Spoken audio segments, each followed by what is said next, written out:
കർത്താവിന് മഹത്വം. प्रभु को महिमा मिले। കർത്താവ് വീണ്ടും നമുക്കൊരു ദിവസം കൂടെ തന്നു. प्रभु ने और भी एक दिन हमारे जीवन में दान दिया। കർത്താവ് വരുന്നതിന് മുൻപേ അവന്റെ ഹൃദയത്തിലുള്ളതെല്ലാം നമ്മളെ അറിയിക്കുകയാണ്. प्रभु आने से पहले प्रभु का दिल में हमारे प्रति जो भी बात है वो सब हमें बताता है। കർത്താവ് വരാൻ താമസിക്കുന്നത് നമ്മുടെ രക്ഷയെന്ന് നാം അറിയണം.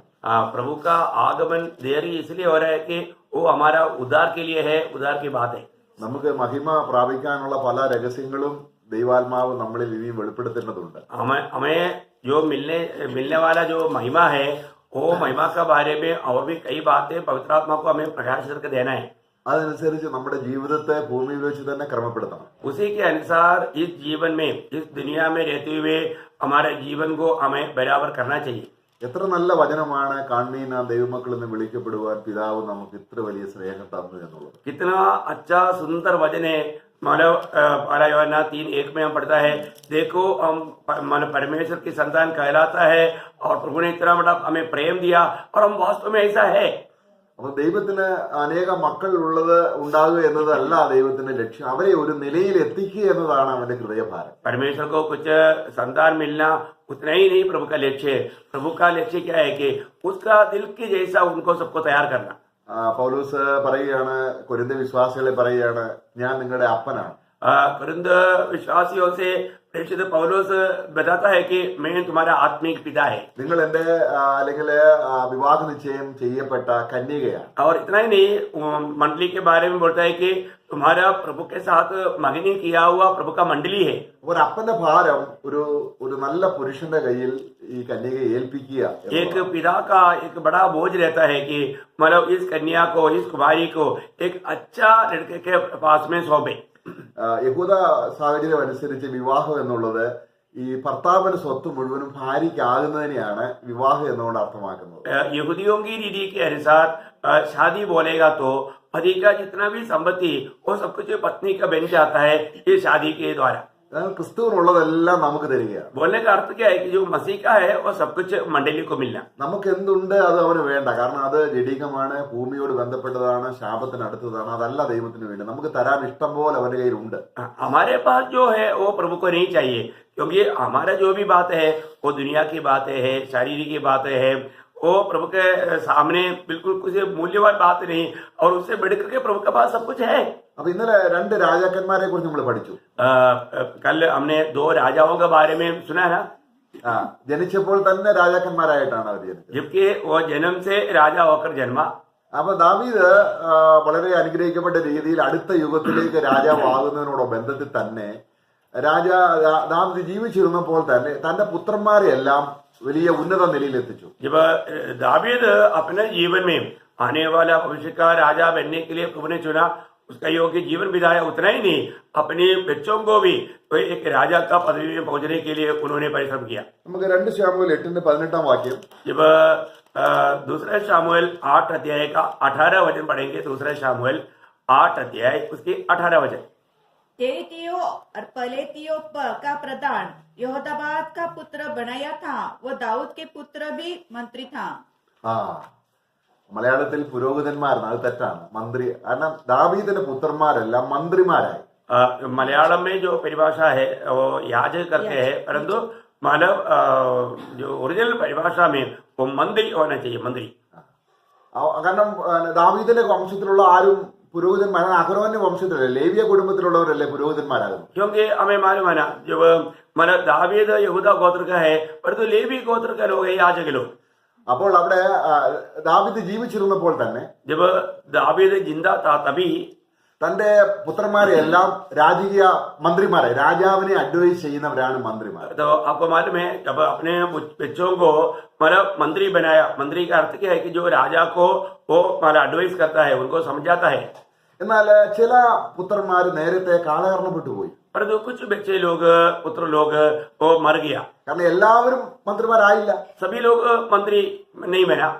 അവര് വചനപ്രകാരം ജീവിച്ചിരുന്നെങ്കിൽ ദാവീദ് അവരെ ആക്കുമായിരുന്നു. अगर वो भी प्रभु के वचन के आधार में जीवित रहता तो दावीद उनको भी मंत्री बनाता था। എന്നാൽ നമുക്ക് അബ്ശാലോമിന്റെ കാര്യം തന്നെ നോക്കാം. अगर हम अबशालोम के बारे में देखें, അവൻ ദാവീദിന്റെ ക്രമത്തിൽ വരാതെ സ്വയം രാജാവാകാൻ ശ്രമിച്ചു. जब वो दावीद की रीति में वो बात को राजा बनने के मतलब इंतजार नहीं किया, वो स्वयं राजा बनने के लिए कोशिश किया, ആയതുകൊണ്ട് ആ പദവിയിൽ എത്തിയില്ല. इसलिए वो उस पदवी में नहीं पहुंचा. ഇവിടെ നമ്മളും അങ്ങനെ തന്നെയാണ്. हमारा भी जीवन में ऐसा ही है. നമ്മുടെ കർത്താവിന് ഇങ്ങനെ വലിയൊരു ദാവീദിനേക്കാൾ അധികമായ ഹൃദയഭാരം കർത്താവിന് തന്റെ സഭയിലുള്ള ഓരോരുത്തരും അവനോടുകൂടെ സഹരാജാക്കന്മാരാകണമെന്നാണ് ആഗ്രഹിക്കുന്നത്. प्रियो, दावीद की दिल में अपने बच्चों के बारे में जो बोझ था उसे बढ़ करके हमारा प्रभु को हमारे बारे में बोझ है कि वो आने वाला भविष्य में उनके साथ सहकर्मी होकर के राजा बन करके हम लोग रहना चाहिए.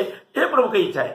അപ്പൊ നമ്മൾ ആ നിലയിൽ എത്തുന്നുണ്ടോ എന്നുള്ള വിഷയങ്ങളാണ് നമ്മളെ കുറിച്ചുള്ള ദൈവത്തിന്റെ ആഗ്രഹം, അതാണ് ഉദ്ദേശം, അതാണ്. इसका मतलब हम लोग उस पदवी में प्रभु जैसे चाहता है उस पदवी में हम पहुंचता है कि नहीं, वो बात को हम लोग देख रहे हैं. वही प्रभु की इच्छा है. മക്കളായിരിക്കുന്നത് തന്നെ എത്ര വലിയ ഭാഗ്യം. एक प्रभु का संतान बोलेगा तो वो भी कितना बड़ा एक അനുഗ്രഹീത या श्रेष्ठ आशीर्वादायक बात है. നമ്മൾ വായിക്കുന്നുണ്ട്, നീതിയുള്ള മക്കൾ അപ്പന്റെ ഹൃദയത്തെ സന്തോഷിപ്പിക്കുന്നു. धर्मी बच्चे लोग पिता का दिल को आनंदित करता है करके हम प्रभु का वचन में पढ़ता है. നമ്മുടെ കർത്താവായ യേശുക്രിസ്തുവും തന്റെ പിതാവിന്റെ ഹൃദയത്തെ ഭൂമിയിൽ വളരെയധികം അവൻ മാത്രമാണ് ഏറ്റവും അധികം സന്തോഷിപ്പിച്ചത്. हमारा प्रभु यीशु मसीह जब ये दुनिया में था तब स्वर्गीय पिता को सबसे अधिक उनका दिल को आनंदित किया. അപ്പൊ നമ്മള് ചിന്തിച്ചുകൊണ്ടിരുന്ന വചനങ്ങൾ, ഒരു രാജാവ് നീതിയിലാണ് തന്റെ സിംഹാസനം ഉറപ്പിക്കേണ്ടത്. हम लोग कल ये बात पर ध्यान किया था, हमारा एक राजा का सिंहासन अपनी धार्मिकता में स्थिर करता है करके हमने देखा. നമുക്ക് എബ്രായ ലേഖനം 1:8-9 വാക്യം, हम इब्रानियों का पत्री पहला अध्याय उसका 8 और 9 वचन. परंतु पुत्र के विषय में कहता है, हे परमेश्वर, तेरा सिंहासन युगानुयुग का रहेगा, तेरे राज्य का राजदंड न्याय का राजदंड है. तूने धर्म से प्रेम और अधर्म से बैर रखा, इस कारण परमेश्वर तेरा परमेश्वर ने तेरे साथियों से बढ़कर हर्षरूपी तेल से तेरा अभिषेक किया. ഇവിടെ പിതാവായ ദൈവം പുത്രനെ കുറിച്ച് പറയുകയാണ്. यहाँ पर स्वर्गीय पिता अपने पुत्र के बारे में गवाही देता है പുത്രനെ വിളിക്കുകയാണ്, ദൈവമേ, और पुत्र को पुकारता है, ए परमेश्वर, നിന്റെ സിംഹാസനം तुम्हारा सिंहासन എന്നേക്കുമുള്ളത്. हमेशा का है. എന്നിട്ട് സിംഹാസനത്തെ കുറിച്ച് പറഞ്ഞിട്ട് പറയാണ്, നീതിയുള്ള ചെങ്കോൽ. ചെങ്കോൽ കാണിക്കുന്നത് അധികാരത്തെയാണ്. अब ये यहाँ पर सिंहासन के बारे में बोलने के बाद में उनको राजदंड के बारे में बोलता है. राजदंड अधिकार को दिखाता है. അഹസ്വേരോസ് രാജാവ് എസ്തേർ അടുത്ത് വന്നപ്പോൾ ചെങ്കോൽ നേരെ നീട്ടി. जब हम देखते हैं कि अहश्वेरोश राजा ने जब एस्तेर जब निकट आया, उन्होंने अपना राजदंड उसकी ओर दिखाया. അന്നത്തെ രാജാക്കന്മാരുടെ കയ്യിൽ അക്ഷരീയമായി തന്നെ ഒരു ദണ്ഡുണ്ട്, ഒരു സ്വർണത്തിന്റെ വടിയുണ്ട്. उस समय के राजाओं के हाथ में एक सोने का राजदंड रहते थे. അപ്പോൾ ഒരു രാജാവെന്ന് പറയണമെങ്കിൽ സിംഹാസനം ഉണ്ടായിരിക്കണം, एक राजा कहना है तो उनको पहले सिंहासन होना चाहिए, കിരീടം ഉണ്ടായിരിക്കണം, मुकुट होना चाहिए ചെങ്കോലും ഉണ്ടായിരിക്കണം. और राजदंड भी होना चाहिए. ഈ ചെങ്കോൽ എന്തിനെയാണ് കാണിക്കുന്നത്? ये राजदंड किसको दिखाता है? അധികാരത്തെയാണ്. अधिकार को दिखाता है. ആദാമിന് ദൈവം സൃഷ്ടിച്ചപ്പോൾ ദൈവത്തിന്റെ ഉദ്ദേശം ഈ ചെങ്കോല് കൊടുക്കുക എന്നുള്ളതാണ്. परमेश्वर ने जब आदम को जब सृष्टि किया, उस समय में प्रभु का दिल की इच्छा यह था कि उसको इस राजदंड दे या ये अधिकार दे. ഈ ദമ്പതിമാരെ ആദാമിനെ ഹവ്വയും ദൈവം അനുഗ്രഹിച്ചു പറഞ്ഞു, സകല പൂജന ചിന്തയ്ക്കും ഇഴജാതികൾ പർവ്വജാതികൾ എല്ലാം നീ വാഴണം. आदम हव्वा को आशीष देते हुए प्रभु ने ये गवाही दिया था कि तुम आकाश में पक्षियां हैं और जमीन में जितने जानवर है और समुद्र में जितना मछलियां हैं उन सबके ऊपर तू राज करना. അപ്പോൾ ആ ദൈവ ഉദ്ദേശം സഫലീകരിക്കാൻ ആദാമിന് കഴിഞ്ഞില്ല. परंतु प्रभु का इच्छा वो पूरा करने के लिए आदम से नहीं हो पाया. അതുകൊണ്ട് ദൈവം തന്റെ പുത്രനെ തന്നെ അയച്ചിട്ട് പറയുകയാണ്, ഈ അധികാരം പുത്രൻ കിട്ടാൻ പറയാണ്. ഞാൻ കർത്താവ് പുനരുദ്ധാനം പ്രാപിച്ചിട്ട് പറയാണ്, സ്വർഗത്തിലും ഭൂമിയിലും സകല അധികാരം, അതാ ചെങ്കോൽ. इसका मतलब प्रभु पिता ने अपने पुत्र को भेजा और प्रभु यीशु मसीह मृतकों से जी उठने के बाद में प्रभु खुद गवाही देता है, स्वर्ग और पृथ्वी का सारा अधिकार मीन्स उस राजदंड. നമ്മൾ പലപ്പോഴും ഈ അധികാരത്തിന്റെ ശക്തി എത്രയാണെന്ന് അറിയുന്നില്ല. कई बार हम लोग इस अधिकार का कितना सामर्थ्य है करके हम नहीं जानते. നമ്മൾ പലപ്പോഴും സാത്താന്റെ ബലത്തെയാണ് നമ്മൾ പലപ്പോഴും ചിന്തിക്കുന്നത്. कई बार हम लोग शैतानिक सामर्थ्य को बिल को हम लोग बहुत बड़ा श्रेष्ठ समझता है या वर्णन करता है. സാത്താന് ശക്തിയുണ്ട്. शैतान को शक्ति है. മരണാധികാരിയായ അവന്റെ ശക്തിയെ അല്ലെങ്കിൽ നമ്മൾ വായിക്കുന്നുണ്ട്, എബ്രായ ലേഖനം 2:14 വായിക്കുന്നുണ്ട്. जब मृत्यु का अधिकारी शैतान करके उसकी सामर्थ्य के बारे में हम पढ़ता है इब्रानियों का पत्री 2 अध्याय का 14 वचन में. എന്നാൽ നമുക്കറിയാം, കർത്താവ് ശിഷ്യന്മാരെ പറഞ്ഞയക്കുമ്പോൾ परंतु हम जानते हैं कि जब प्रभु यीशु मसीह अपने चेलों को जब भेज रहा था, അവിടെ കർത്താവ് ഒരു വാഗ്ദത്തം കൊടുക്കുന്നുണ്ട്. उनको प्रभु ने एक वायदा दिया. അതിന്റെ 10ാം അധ്യായത്തിന്റെ ലൂക്കോസ് 10:19 വാക്യത്തിൽ जब लूका का सुसमाचार 10 अध्याय का 19 वचन में इस रीति में हम पढ़ता है, लूका 10 अध्याय का 19 वचन। देखो मैंने तुम्हें सांपों और बिच्छुओं के रोकने का और शत्रु की सारी सामर्थ पर अधिकार दिया है। അവിടെ നമ്മൾ അതിന്റെ വായിക്കുമ്പോൾ ശത്രുവിന്റെ ബലത്തെ ചവിട്ടുവാൻ അധികാരം തരുന്നു. यहाँ पर हम देखते हैं कि मैं उस शत्रु की बल को लड़ाने के लिए मैं तुम्हें अधिकार देता हूँ। ശത്രുവിന് ബലമുണ്ട്, शत्रु को सामर्थ्य है, നമ്മൾ അതിനെക്കുറിച്ച് ഭാരപ്പെടേണ്ട ആവശ്യമില്ല. हमें उसके बारे में बोझ लेने की जरूरत नहीं। നമുക്ക് ദൈവം തരുന്നത് എന്താണ്? प्रभु हमें क्या दिया? അധികാരമാണ്. अधिकार दिया। നമുക്ക് അധികാരമുള്ളവരാണ് എന്നുള്ള ഒരു നല്ല വിശ്വാസം നമുക്കുണ്ടാകണം. हमें ये बात जानना है कि मुझको अधिकार है करके हमें विश्वास होना चाहिए। ഇവിടെ ബലമല്ല പ്രധാനം. अभी यहाँ पर जो बेल जो है वो महत्व की नहीं। നമ്മൾ നോക്കുക, നമ്മളിപ്പം ഗവൺമെന്റിന്റെ ഒരു ട്രാഫിക് പോലീസ്, अगर आप सोचिए कि अभी सरकार का एक ट्रैफिक पुलिस അവരൊരു ജംഗ്ഷൻ നിൽക്കുകയാണ്. अभी वो एक चौराहे में खड़ा है, ആള് വളരെ ലീനാണ്, वो आदमी पुलिस तो बहुत पतला है, അതിനധികം ബലമൊന്നുമില്ല. उसको वो कमजोर है, उसको बहुत सामर्थ्य नहीं। പക്ഷെ ഒരു മന്ത്രിയുടെ കാർ വന്നാലും സ്റ്റോപ്പ് എന്ന് പറഞ്ഞാൽ അവൻ നിർത്തണം. परंतु एक अगर मंत्री का भी कार क्यों ना हो, अगर उधर से आने के टाइम पर वो स्टॉप का जो वो मतलब दिखाएगा, वो वहां पर रुकना ही पड़ेगा।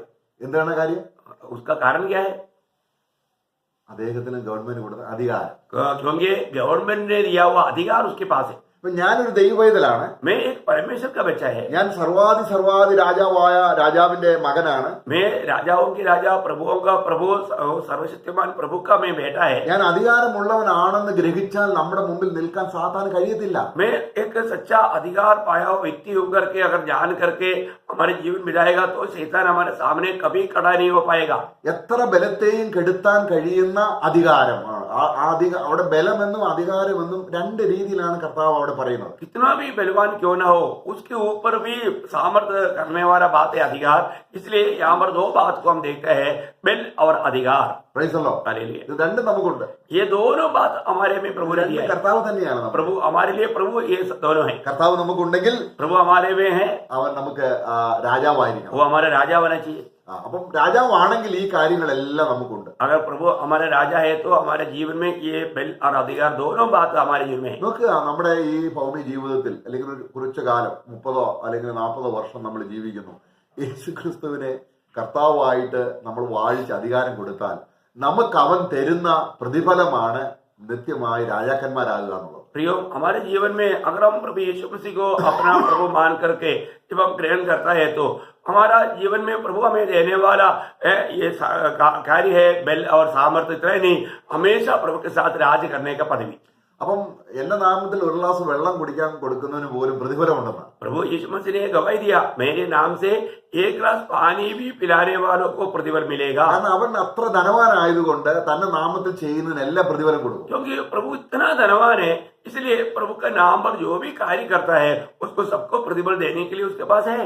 എന്തുകൊണ്ടാണ് ബീമാ സീറ്റിൽ നമ്മുടെ ഓരോ വാക്കും പരിശോധിക്കപ്പെടുന്നത്? क्यों प्रभु का न्यायासन में हमारे एक एक शब्द भी परखा जाता है? അത് എന്ന് പറയുന്നത് നമ്മളെ ശിക്ഷിക്കാനല്ല, वो हमें धारणा देने के लिए नहीं, നമുക്ക് അതിന് പ്രതിഫലത്തിന് യോഗ്യമാണോ എന്ന് പരിശോധിക്കുകയാണ്. हमें प्रतिफल की लायक है कि नहीं वो बात को परखने के लिए। അപ്പൊ അവനെ രാജാവായിട്ട് ദിവസവും വാഴിക്കുന്നത് എത്ര വലിയ മഹത്വമാണ്. അതിന്റെ പ്രതിഫലമാണ് അടുത്ത യുഗത്തിൽ രാജാക്കന്മാരാകുന്നത്. प्रियो, हमारा जीवन में हर रोज प्रभु यीशु मसीह को अपना प्रभुता दे करके अपना राजा बना करके उसको सम्मान करेगा तो अगला युग में हमारे लिए कितना लाभ की बात है। അപ്പൊ നമ്മൾ നേരത്തെ കണ്ടു, ഒരു നീതിയുടെ രാജാവ് നീതിയിലാണ് രാജസിംഹാസനം ഉറപ്പിക്കുന്നത്. हमने कल भी देखा था कि मानव राजा अपने सिंहासन को धर्म में स्थिर करता है करके। ഇവിടെ ചെങ്കോലും അല്ലെങ്കിൽ അധികാരവും നീതിയിലാണ്. और यहाँ पर ये जो हमारा अधिकार का जो लाठी जो है वो भी धर्म में है। അതാണ് നമ്മളിപ്പോൾ വായിച്ചത്. वो बात अभी हमने पढ़ा। അതുകൊണ്ട് നീ എന്ത് ചെയ്തു? പിതാവായ ദൈവം ചോദിക്കുകയാണ്, പുത്രനോട് ചോദിക്കുകയാണ്, നീ ഭൂമിയിലായിരുന്നപ്പോൾ ഇത് ചെയ്തു, തിന്മയെ വെറുത്തു, നന്മയെ ഇഷ്ടപ്പെട്ടു, നീതി ഇഷ്ടപ്പെട്ടു, അതുകൊണ്ട് ഞാൻ നിന്റെ കമ്പാനിയൻ സഹരാജാക്കന്മാരെക്കാൾ അധികമായി നാം. यहाँ पर पिता पुत्र को कहता है, जब तुम दुनिया में था तुमने बुराई से बैर किया और धर्म से कार्य किया, इसलिए तुम्हें मैं और लोगों से बढ़ करके मैं तुमको सम्मान करता हूँ करके पिता गवाही देता है। കാരണം ഞാൻ നിന്നെ ആനന്ദ തൈലം കൊണ്ട് അഭിഷേകം ചെയ്യുന്നു. आनंद के उस अभिषेक तेल से मैं तुझे अभिषेक करता हूँ करके गवाही देता है। കാരണം നിന്റെ തലയിലുള്ള അഭിഷേകത്തിന്റെ ആനന്ദമാണ് സഹരാജാക്കന്മാർക്ക് കിട്ടുന്നത്. क्योंकि तुम्हारा सिर पर उंडेला हुआ वो आनंद का जो अभिषेक और साथ ही राजाओं को मिलते हैं। എങ്ങനെയാണ് പൗരോഹിത്യത്തോടുള്ള ബന്ധത്തിൽ? याजकपन का बारे में कैसा है? നമ്മള് അഹരോന്റെ പൗരോഹിത്യത്തിന്റെ അഭിഷേകം അഹരോന്റെ തലയിലുണ്ട്. അതിന്റെ അനുഗ്രഹം അവന്റെ മക്കൾക്കുണ്ട്. जब अहरोन की सिर पर डाला हुआ अभिषेक अहरोन की बच्चों को भी मिलते हैं। എന്ന് പറഞ്ഞാൽ इसका अर्थ क्या है? അഹരോന്റെ നിലയിൽ പൗരോഹിത്യ നിലയിൽ അഹരോൻ പുരോഹിതനായിരിക്കുന്നത് പോലെ ആ പുതിയ നിയമത്തിൽ കർത്താവായ യേശു ക്രിസ്തു അഹരോന്റെ സ്ഥാനത്ത് മഹാപുരോഹിതനായിരിക്കുമ്പോൾ നമ്മൾ സഹ പുരോഹിതന്മാരാണ്. अभी जैसा अहरोन महायाजक बनकर के उनकी बच्चे लोग याजक बनकर के जीवन बिताते हैं, उसी प्रकार हमारा प्रभु यीशु मसीह महायाजक और हम लोग सब प्रभु यीशु मसीह के साथ सह याजक है। അപ്പോൾ മഹാപുരോഹിതന് സന്തോഷം ഉണ്ടെങ്കിൽ ആനന്ദതയിലും ഉണ്ടെങ്കിൽ സഹ പുരോഹിതന്മാർക്കും ഉണ്ട്. यदि महायाजक के ऊपर उस आनंद की अभिषेक है तो उसके साथ का सह याजकों को भी उस आनंद का अभिषेक है। അപ്പൊ കർത്താവിനോടുള്ള വാഗ്ദത്തം എന്താണ്? प्रभु के लिए वायदा क्या था? നിന്റെ സിംഹാസനം എന്നേക്കുമുള്ളതാണ്, എന്നേക്കും. आपका सिंहासन हमेशा हमेशा का है। നിന്റെ നീതിയുടെ ചെങ്കോൽ, അത് ആ ചെങ്കോൽ, ആ അധികാരം നിനക്കുള്ളത് കൊണ്ട് നിന്റെ കൂട്ടുകാരൻ പരമായി ഞാൻ നിന്നെ ആനന്ദയിലൂടെ അഭിഷേകം ചെയ്യും. आपका अधिकार की लाठी, धर्म की लाठी आपके पास होने के कारण मैं तुझे आनंद की तेल से अभिषेक करता हूँ। അപ്പൊ നമ്മൾ കർത്താവിന്റെ സഹരാജാക്കന്മാരാണ്. हम लोग प्रभु यीशु मसीह के साथ सह राजा, उसके साथ मिलकर के कार्य करने वाले राजा लोग। കർത്താവ് പറയുന്നുണ്ട്, ഞാൻ നിങ്ങളെ ദാസന്മാരെന്ന് വിളിക്കുന്നില്ല. प्रभु यीशु मसीह ने जब दुनिया में था अपने चेलों को कहा, आगे को मैं तुम्हें कभी दास नहीं कहा था। എന്റെ ഒരു യജമാനൻ തന്റേതായിരിക്കുന്ന ആഗ്രഹങ്ങളെല്ലാം, ഹൃദയ രഹസ്യങ്ങളെല്ലാം തന്റെ കൂട്ടുകാരന് വെളിപ്പെടുത്തി കൊടുക്കുന്നത് പോലെ एक स्वामी अपनी सारा दिल की गुप्त बातों को भी अपने दासों को प्रकट करके देता है, उसी रीति में നിങ്ങൾക്ക് ഞാൻ എല്ലാ രഹസ്യവും വെളിപ്പെടുത്തി. मैंने तुम्हें हर एक दिल की गहरी बात, गुप्त बात भी प्रकट करके दिया। നിങ്ങൾ എനിക്ക് ആരാണ്? अभी आगे को आप लोग मेरे लिए कौन है? എന്റെ സ്നേഹിതന്മാരാണ്. मेरा मित्र है। എന്ന് പറഞ്ഞാൽ എന്റെ സഹോദരന്മാരാണ്. मैं बोलने का अर्थ लोग मेरा भाई लोग हैं। എന്നിട്ട് कर्ता ചോദിക്കുകയാണ്, और प्रभु पूछता है, ഈ സ്നേഹിതന്മാർക്ക് വേണ്ടി ജീവൻ കൊടുക്കുന്നതിനേക്കാളും അധികമായ സ്നേഹമുണ്ടോ? इस मित्रों के लिए अपना प्राण देने से बढ़ करके और एक प्रेम है क्या?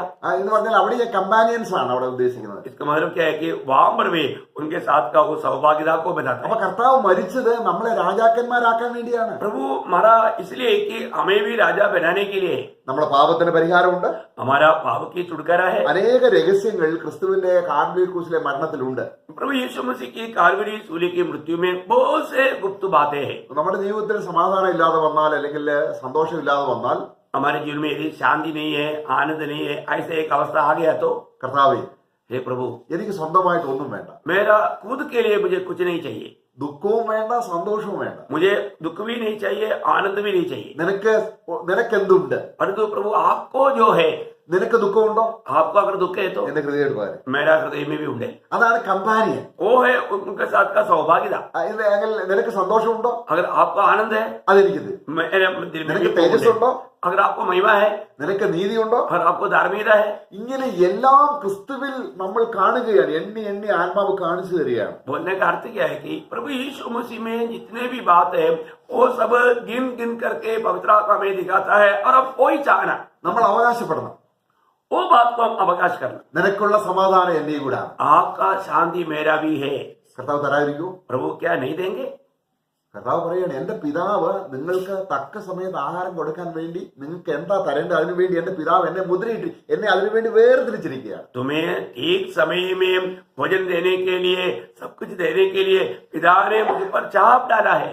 നമുക്കറിയാം ജോസഫിന്റെ കാര്യം. हम जानते हैं यूसुफ के बारे में। അവിടെ ഭയങ്കര ക്ഷാമം വന്നപ്പോൾ जब हमारा उनके देश में कनान में बहुत अकाल आया ജനങ്ങളെല്ലാം ഫറവോന്റെ അടുക്കൽ വന്നു. और लोग सब फरवो के पास आए। അപ്പൊ ഫറവോൻ പറഞ്ഞു, तब फरवन ने कहा, നിങ്ങൾ എന്റെ അടുക്കൽ വരണ്ട, तुम लोग मेरे पास मत आओ, ഞാൻ ഒരാളെ ആക്കി വെച്ചിട്ടുണ്ട്. मैंने एक व्यक्ति को नियुक्त करके रखा है। നിങ്ങൾ യോസഫിന്റെ അടുക്കിലേക്ക് പോകാം. तुम लोग यूसुफ के पास जाओ। യോസഫിന്റെ അടുക്കൽ ചെന്നാൽ യോസഫ് കൊടുക്കാതിരിക്കും? यूसुफ के पास जाने से क्या यूसुफ नहीं देंगे?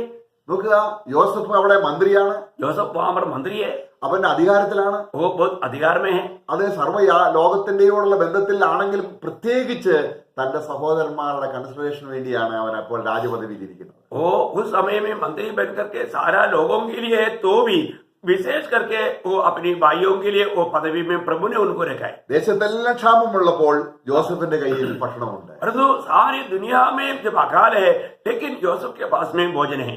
നമ്മള് സഭയെ കുറിച്ച് നമ്മൾ ലബോദിക്ക സഭയെ കുറിച്ച് നോക്കുമ്പോൾ സാർവത്രികമായ ഒരു രോഗബാധിതരായിട്ട് കർത്താവിനെ പുറത്താക്കിയിരിക്കുക. जब हम मंडली के बारे में जब देखते हैं लबोदिकिया मंडली, वो लबोदिकिया मंडली की अवस्था क्या है, उन्होंने उनका पूरा अवस्था में देखेगा तो मंडली ने प्रभु को मंडली से बाहर किया. അവർ ദരിദ്രരാണ്, वे लोग इसलिए क्या हो गया, उन लोगों का अवस्था वो कंगालपन में है, അവർ കുരുടരാണ്, वो लोग अंधे हैं, അവർ നഗ്നരാണ്, वो लोग नंगे हैं, അവരുടെ കണ്ണ് തുറന്നിട്ടില്ല. उनकी आंखें अभी तक बंद है. അപ്പോൾ എന്നിട്ട് അവർ സ്വയം പറയുകയാണ്, परंतु खुद को क्या बोलता, ഞങ്ങൾ നഗ്നരല്ല, हम लोग नंगा नहीं, ഞങ്ങള് ധനികരാണ്. हम लोग धनवान लोग हैं. അവരോട് കർത്താവ് പറയുകയാണ്. परंतु उनसे प्रभु कहता है. അപ്പം സാർവത്രികമായ ഒരു അന്ധതയുണ്ട്. प्रियो, इसलिए आम रीति में एक अंधता है, സാർവത്രികമായ ക്ഷാമമാണ്, एक आम रीति में हर एक लोगों का अकाल है, സാർവത്രികമായ രോഗമാണ്. हर एक लोग आम रीति में देखेगा तो रोगी है. ഇതിൽ നിന്നാണ് കർത്താവ് പറയുന്നത്, എന്റെ ശബ്ദം കേട്ട് ആരെങ്കിലും വാതിൽ തുറന്നാൽ, इसलिए इस बातों से प्रभु कहता है, मेरी वाणी सुनकर के कोई भी द्वार खोले तो. കർത്താവിനോട് അത്താഴം കഴിച്ചാൽ എന്തായിരിക്കും? प्रभु के साथ भोजन करने से कैसा रहेगा. നമുക്ക് ഒരു വാക്യം വായിക്കാം. हम एक वचन पढ़े. അതായത് രാജാവ് പട്ടണത്തിൽ ഇരിക്കുമ്പോൾ, जब राजा मेष में बैठता है,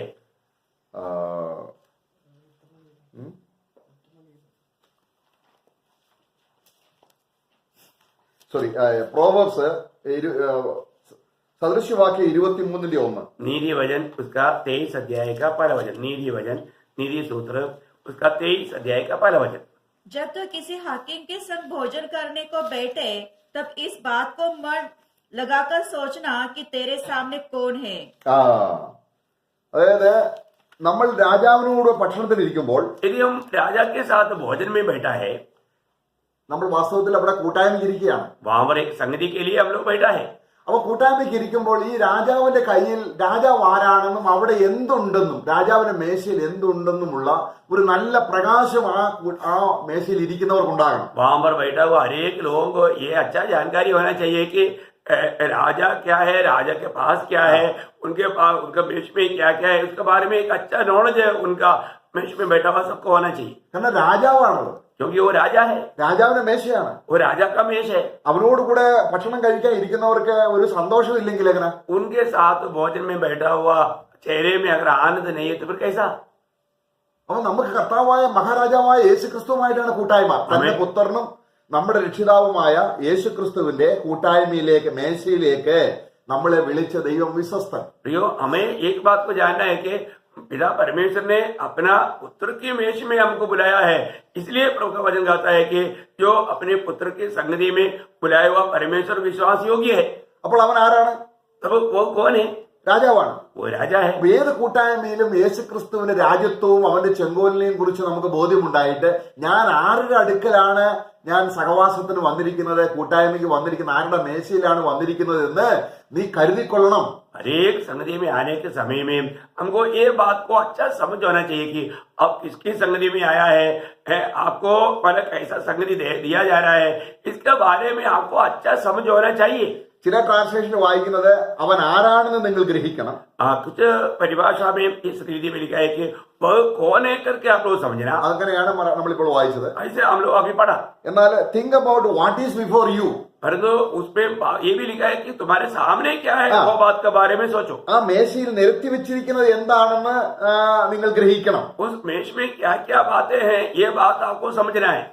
അപ്പൊ നമ്മൾ കർത്താവിന്റെ കൂട്ടായ്മയ്ക്ക് വരുമ്പോൾ നമ്മൾ എങ്ങനെ വരും? നമ്മൾ എന്തെങ്കിലും അത്യാവശ്യം ഒരു കാര്യം പറഞ്ഞിട്ടങ്ങ് പോവാം. हम लोग प्रभु का मेष में आने के समय हम क्या करता है, हम लोग कुछ बात कर करके हम निकल जाता है. പക്ഷെ അങ്ങനല്ല വേണ്ടത്. परंतु ऐसा नहीं होना चाहिए. നമ്മൾ കർത്താവിന്റെ സന്നിധിയിൽ വരുമ്പോൾ ഒരു കൂട്ടായ്മ ആ മേശയിൽ വിളമ്പപ്പെട്ടിരിക്കുന്ന കാര്യങ്ങൾ നോക്കണം. हम लोग प्रभु के संगति में आने के समय में प्रभु का मेष में जो भी लेआउट किया है, वहां पर जो जो बातें हैं, वो बात को हमें देखना, जानना, समझना.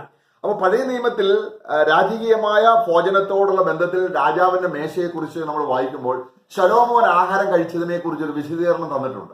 पुराना नियम में राजा लोगों का मेष के बारे में वर्णन करने के समय में पुराने नियम का एक महान राजा शलोमोन की मेष के बारे में एक छोटा वर्णन दिया हुआ है.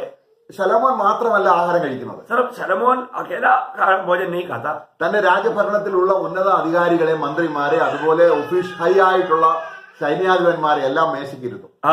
अपने राज्य में जो भी ऊंचे अधिकारी वर्ग है उन लोगों को भी अपने मेज की चारों तरफ बैठाते हैं. നമുക്ക് ചുരുക്കമായിട്ടൊന്ന് നോക്കാം. हम उसको छोटा रीति में थोड़ा देखें. നമുക്ക് 1 രാജാക്കന്മാർ 4:22 വായിക്കാം. पहला राजा 4 अध्याय का 22 वचन को हम थोड़ा देखेंगे. पहला राजा 4 अध्याय का 22 वचन. सुलेमान के एक दिन की रसोई में इतना उठा था, अर्थात 30 कोर मैदा, 60 कोर आटा, 10 तैयार किए हैं बैल और चारों ओर से 20 बैल और 100 भेड़े बकरियां, और इनको छोड़ हरिण, चिकारे, यखबूर और तैयार किए हुए पक्षी. കണ്ടോ, ഒരു ആശയം കിട്ടിയോ? अभी आपको उसका आइडिया मिल गया ना कि एक दिन में शलोमोन राजा का मेज में बैठने वाले लोगों के लिए बांटा जाने वाला उन बातों का एक छोटा लिस्ट यहाँ पर दिया है. ഇങ്ങനെ ഏതെങ്കിലും രാജാക്കന്മാർ ജീവിച്ചിട്ടുണ്ടോ? ऐसा कोई भी राजा कभी ऐसा जीवन बिताया क्या? ഒരു ദിവസത്തെ ചെലവാണ്. ये एक दिन का खर्च है.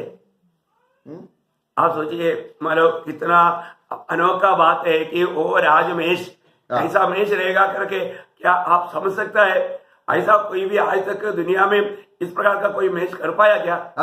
അപ്പോൾ അവിടെ നോക്കുക, ആ 30 അളവ്, 30 പറയായിരിക്കാം, 30 പറ മാവ്. मतलब अभी आप सोचिए, वहां पर 30 नाप का बोलेगा तो वो 10-10 किलो का बड़ा बर्तन का नाप में होगा. वो कितना भारी हमारा बात होगा. പിന്നെ 60 മെഷറോ മീൽ എഴുതിയിരിക്കുന്നത് വേറെ. और 60 मेजर का मतलब मील वहां पर कहा गया तो वो भी एक बड़ा नाप है. പിന്നെ സോളമന് വേണ്ടി പ്രത്യേകം കൊഴുപ്പിച്ച് നിർത്തിയ 10 കാളകൾ. और इतना ही नहीं, मतलब सलमोन के लिए एकदम तगड़ा रीति में पालन पोषण किया हुआ 10 बैल. आप देखिए. പിന്നെ 20 കാള പുൽപ്പുറത്തുനിന്ന് ഉടനെ കൊണ്ടുവന്നു. और 20 बैल को वो खेती से उस समय में लाया हुआ. वो मतलब कैसा रहेगा? ഇതുപോലെ തന്നെയുള്ള തടിപ്പിച്ച 100 ആടുകൾ. और उसी प्रकार एकदम मोटा किया हुआ 100 बकरियां. പിന്നെ കലമാൻ. और इतना ही नहीं, मतलब वहां पर हिरण भी है. പിന്നെ അനേക പക്ഷികൾ. और बहुत प्रकार का अच्छा मतलब पक्षी का भी. ഈ വചനങ്ങൾ വായിച്ചിട്ടുണ്ടോ? ये वचन कभी आपका ध्यान में आया क्या? നമ്മുടെ കർത്താവിന്റെ മഹത്വത്തെ ഒരു ചെറിയ രീതിയിൽ ഒന്ന് കാണിച്ചു. ആത്മാവ് നമുക്ക് എനിക്കുള്ളത് എടുത്ത് പരിശുദ്ധാത്മാവ് നിങ്ങൾ കാണിച്ചു തരൂ. प्रियो, हालेलुया, हमारा प्रभु की महिमा को समझाने के लिए जो प्रभु की बातों को पवित्र आत्मा इस रीति में जो दुनिया की एक छोटा दृष्टांत देकर के हमको समझाता है. അപ്പൊ നമ്മള് കർത്താവുമായിട്ടുള്ള രാജസന്നിധിയിൽ ഇരിക്കുമ്പോൾ, അല്ലെങ്കിൽ ആ മേശയ്ക്ക് വരുമ്പോൾ, അല്ലെങ്കിൽ രാവിലെ എഴുന്നേറ്റ് നമ്മൾ അല്പം കർത്താവുമായിട്ട് ആഹാരം കഴിക്കുമ്പോൾ എന്തോ അവനെ വിട്ടുപോകാൻ തോന്നുവോ? प्रियो, इस प्रकार का प्रभु की संगति में आने वालों को प्रभु का मेष का एक अच्छा सौभाग्यता मिलता है तो उस संगति छोड़कर जाने का दिल करेगा क्या? ഈ മഹാരാജവുമായിട്ട് പരിചയമില്ലാത്തവർ അടുത്ത യുഗത്തിൽ രാജാവാകത്തില്ല പ്രിയവഴി. प्रियो, इस महाराजा के साथ इस रीति में एक अच्छा संबंध में बना नहीं रहेगा तो अगला युग में वो राजा बन ही नहीं सकता. നമുക്ക് ആരുമായിട്ടാണ് നല്ല പരിചയം ഉണ്ടാകുന്നത്? आज हमारे जीवन में परखो किसके साथ हमारा अच्छा परिचय है. നമ്മുടെ ജീവിതത്തിൽ, അല്ലെങ്കിൽ നമ്മളിപ്പോ ഒരാളെ ജീവിതത്തിൽ ഒരിക്കൽ നമ്മൾ ഒരാളെ വഴിയിൽ വെച്ച് കണ്ടു, പിരിഞ്ഞു, പിന്നെ ഒരുപക്ഷെ ആളെ അനേക വർഷങ്ങൾ കഴിഞ്ഞ് നമുക്ക് ഓർമ്മയില്ല. हम लोग कभी कभी मार्ग में किसी व्यक्ति को मिलता है, उसको हम सलाम करते हैं, परिचय होता है, लेकिन बाद में बहुत दिनों से उनको नहीं मिलता. എന്നാൽ ജീവിതത്തിൽ ഒരിക്കലെങ്കിലും ഒരു 5 സ്റ്റാർ ഹോട്ടലിൽ കയറി നമുക്ക് ഇഷ്ടംപോലെ ആഹാരം മേടിച്ചു തന്ന ഒരാളെ ഒരു 40 വർഷം കഴിഞ്ഞിട്ട് ആ ആളെ ഫോൺ വിളിക്കുകയാണ്. ഇന്ന ആളെ ഓർക്കം ചോദിച്ചാൽ, യെസ്, ഇന്ന ഹോട്ടലിൽ വെച്ച് എനിക്ക് യാതൊരു നിർത്തിയില്ലാതിരുന്നപ്പോൾ എന്റെ അവസ്ഥയ്ക്ക് വലിയൊരു ഹോട്ടലിൽ കൊണ്ടുപോയി എന്നെ ധാരാളമായി പോഷിപ്പിച്ച ആളെ ഞാൻ മറക്കുന്നത് എങ്ങനെയാണ്? परंतु अगर आप सोचिए, आप बहुत दरिद्रता में, बहुत भूखा रहने के समय में एक व्यक्ति आपको 5 स्टार होटल में लेकर गया, वहां पर आपको भरपूर खाना खिलाया और आपको इतना मतलब तसल्ली दिया.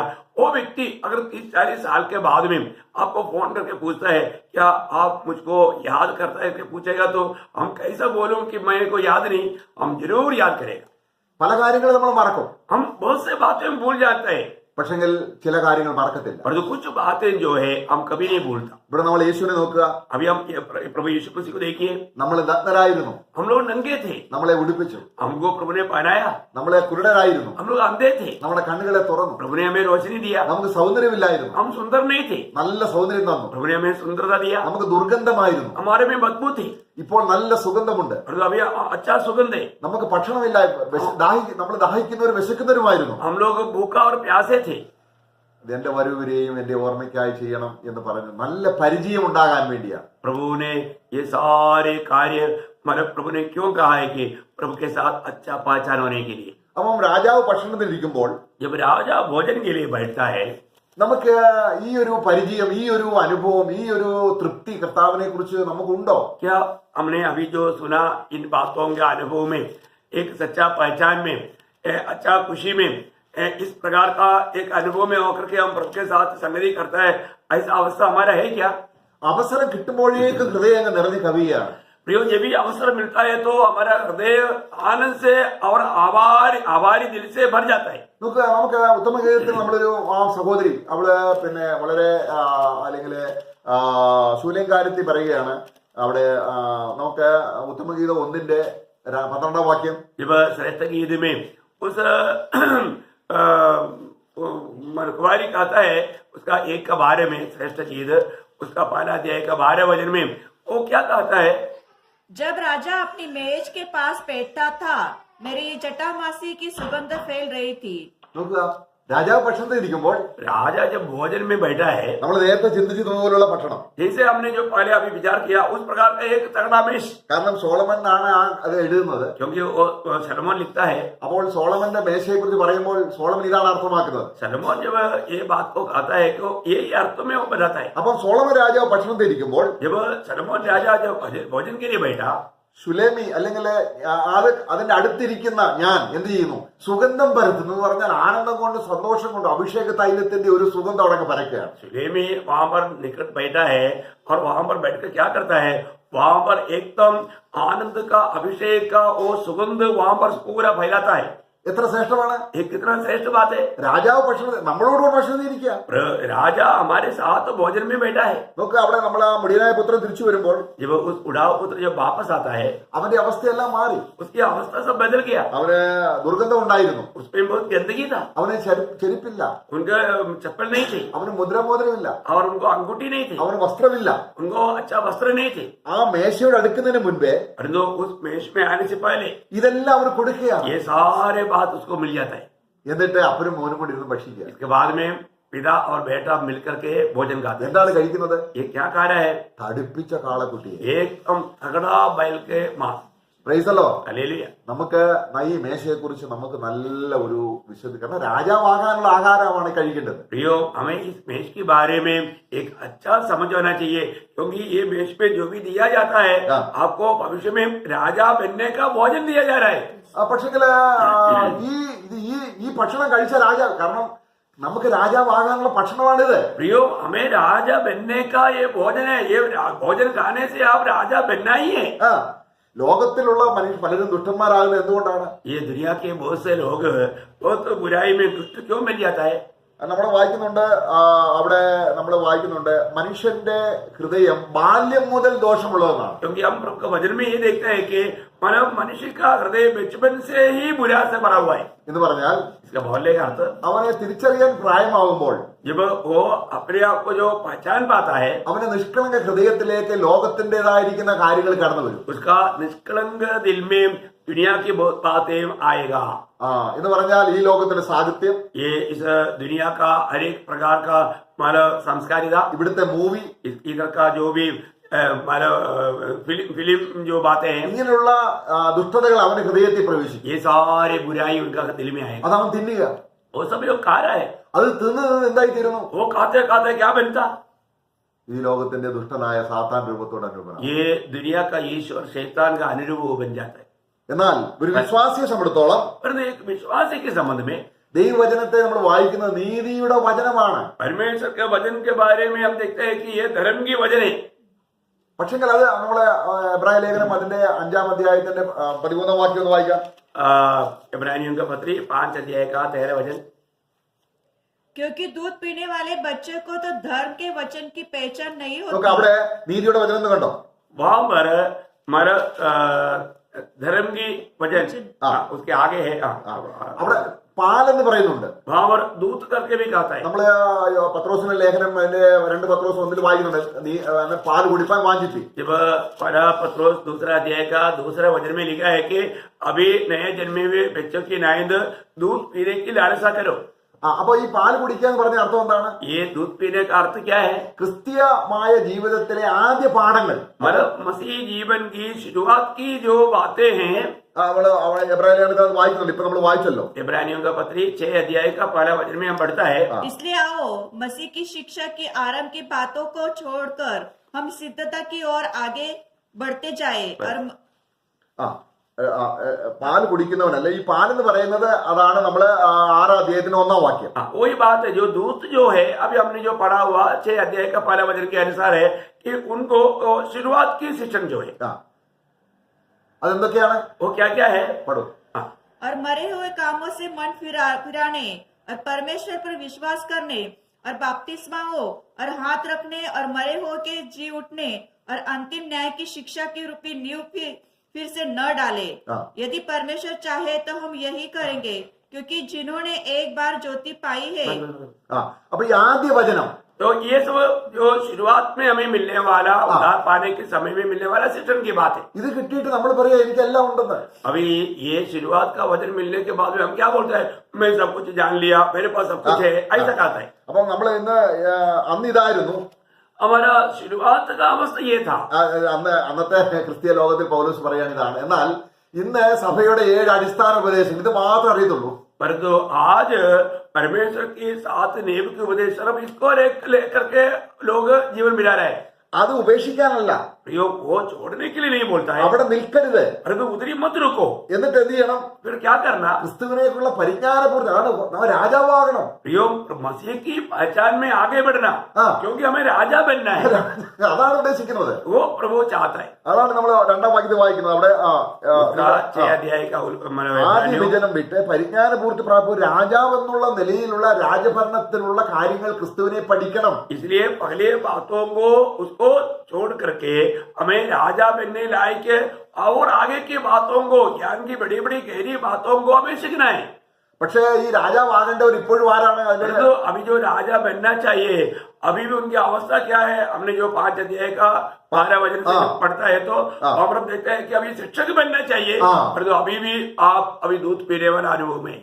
കാരണം രാജാവ് ന്യായാധിപതിയും കൂടാണ് കേട്ടോ. क्योंकि राजा एक प्रकार न्याय भी है. കാരണം നമ്മള് ലോകത്തെ ന്യായം വിധിക്കും, क्योंकि हम इस दुनिया का न्याय करेगा. നമ്മള് ദൂതന്മാരെ ന്യായം വിധിക്കും, हम स्वर्गदूतों का भी न्याय करेगा. ഇതിനുള്ള പരിജ്ഞാനം എവിടുന്നാണ്? परंतु इसके लिए जो ज्ञान कहाँ से मिलेगा? അപ്പൊ വചനത്തിന് 2 വശമുണ്ട്. इसका मतलब ये वचन का 2 भाग है. പാലെന്ന് പറയുന്ന ആദ്യ വചനം, जो दूत कहने वाला वो पहला आरंभ का समय की बात. എന്നാൽ രാജാവാകുന്ന ന്യായാധിപതി ആകുന്ന കട്ടിയായ ആഹാരം അതാണ് നീതിയുടെ വചനം. परंतु जो न्याय करने लायक है या राजा बनने लायक है वो अवस्था कब आता है?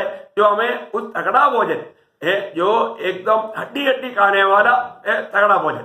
അപ്പോൾ ഇത് നമ്മളെ എല്ലാവരും ആ നിലയിൽ എത്തുന്നില്ല. परंतु बहुत से सभी लोग उस अवस्था में नहीं पहुंचते. അവർ അതിലേക്ക് വരാതെ, वे लोग उस अवस्था में ना आते हैं. അറിഞ്ഞാൽ തന്നെ അതിലേക്ക് വരാതെ, परंतु कई लोग जानने के बावजूद भी उस अवस्था में, उस लेवल में ना आते हुए ഒരു കുഴഞ്ഞ ഒരു ജീവിതം നയിക്കും. वो लोग बीच में एक प्रकार बोलेगा तो एक मिंगल अवस्था में जीवन बिताते हैं. അതിനാണ് നമ്മൾ 2 പത്രോസ് 2-ന്റെ 19 വാക്യത്തിൽ പറയുന്നത്. അവരെ കുറിച്ചാണ്. उसका बारे में दूसरा पत्रोस दूसरा अध्याय का 19 वचन में कहता है. दूसरा पत्रोस दूसरा अध्याय का 19 वचन. वे उन्हें स्वतंत्र करने की प्रतिज्ञा तो करते हैं, पर आप ही सड़ाहट के दास हैं. 21 उसका 21. क्योंकि धर्म के मार्ग का न നീതിയുടെ മാർഗം എന്ന് കണ്ടോ? जो वहां पर धर्म की मार्ग करके आपने सुना है. കാരണം നീതിയുടെ വചനം, क्योंकि धर्म के वचन, നീതിയുടെ മാർഗം, धर्म के मार्ग. ആരാണ് നീതിയുടെ മാർഗം? ये नीति धर्म के मार्ग कौन है? ഇത് 2 ക്രിസ്തുവാണ്. ये दोनों प्रभु यीशु मसीह. ക്രിസ്തുവിനെ കുറിച്ചുള്ള ആഴത്തിലുള്ള പരിജ്ഞാനത്തിൽ എത്താതെ, प्रभु यीशु मसीह के बारे में वो गहरा ज्ञान में ना पहुंचते हुए നമ്മള് 30-40 വർഷം ശൈശവാവസ്ഥയിൽ प्रभु में आने के बाद, विश्वास में आने के बाद 30-40 साल इसी प्रकार का एक बचपना की अवस्था में रहने वाला अनुभव. അതാണ് മേശയെ കുറിച്ച് അവർ. അതുകൊണ്ടാണ് രാജാവിന്റെ മേശയിൽ ഇരിക്കുമ്പോൾ, इसलिए कहता है कि वो जो राजा का जो मेज जो है वो मेज की उपस्थिति में जब हम बैठता है, അപ്പൊ ദാവീദ് രാജാവ് ഇപ്പൊ കർത്താവ് എന്ത് ചെയ്യുന്നത്? തന്റെ മേശയിൽ ഇരിക്കുന്നവരെ പോഷിപ്പിച്ച് സഹരാജാക്കന്മാരാക്കുകയാണ്. तो प्रभु हमें क्या करता है? प्रभु के साथ बैठने वाले लोगों को अपने साथ राजा बनाने के लिए उनको अच्छी तरह बातों को खिलाता है, उनका पोषण करता है. അപ്പോൾ സോളമൻ ഇതെങ്ങനെ പഠിച്ചു? ये सलोमोन ने कैसे सीखा?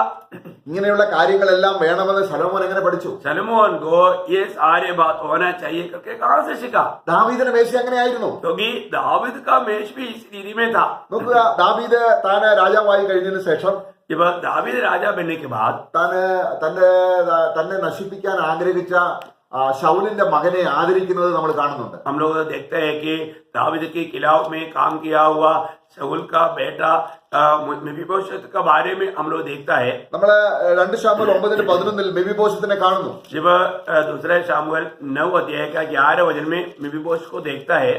അപ്പൊ രാജാവ് സിംഹാസനത്തിൽ ഇരുന്നപ്പോൾ ഞാൻ ദയ കാണിക്കേണ്ടതിന് കാരണം രാജാവ് ഇരിക്കുന്ന നീതിയുടെ സിംഹാസനമാണ്. जब दाऊद राजा अपने राजसिंहासन में बैठने के समय में वो कहता है कि मैं शाऊल के घराने के साथ योनादान की निमित्त दया दिखाने के लिए तो राजा दया दिखाने वाला है. അപ്പോൾ ഈ ദാവീദ് രാജാവിനെ ജീവിതത്തിൽ പല കഷ്ടങ്ങളും പ്രയാസങ്ങളും എല്ലാം വന്നത് അവനെ രാജാവാക്കാൻ വേണ്ടിയായിരുന്നു. जब दाऊद राजा के जीवन में कई प्रकार का कष्ट क्लेश विपत्ति क्यों आया? क्योंकि प्रभु की ओर से उनको राजा बनाने के लिए. അവൻ നീതിയുടെ സിംഹാസനത്തിൽ ഇരുന്നപ്പോൾ അവൻ എന്ത് ചെയ്തു? और उन्होंने उस धर्म की न्यायासन में बैठा. तब दाऊद राजा ने क्या किया? അവൻ ചോദിക്കുകയാണ്, വിളംബരം ചെയ്യുകയാണ്. वो इस प्रकार पूछता है या इस प्रकार का घोषणा करता है, ഞാൻ ദയ കാണിക്കേണ്ടതിന് मैं दया दिखाने के लिए ശൗലിന്റെ കുടുംബത്തിൽ ആരുണ്ട്? शाऊल की घराने में ऐसा कौन बेच के आए? അപ്പോൾ 2 കാലും കൂടെ നടക്കാൻ കഴിയില്ല. दोनों पाव से नहीं चल सकता.